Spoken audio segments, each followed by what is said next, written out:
नाकामी का गम करने से मंजिल नहीं मिलती, नाकामी का गम करने से मंजिल नहीं मिलती, हौसले भी टूट जाते हैं अक्सर उदास रहने से।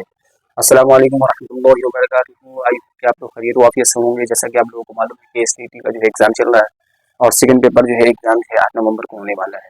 इससे पहले हम जो है पहले वीडियो में आपको जो है शोरा व अदबा के एक ही जगह पे पैदाइश व वफात शोरा अदबा के जो है मैंने आपको बताया था। आज जो है पार्ट 2 में जो है हम जो है आप बताएंगे आपको शोरा व अदबा की एक ही जगह पे एक ही मुकाम पे जो है पैदाइश और वफात है, जो आपके एग्जाम के पॉइंट ऑफ व्यू के लिए बेस्ट है। और इसको आप जो है डोंट थिंक अबाउट दिस, आपको किसी बारे में नहीं सोचना है, इसको किसी भी तरीके से याद करना है।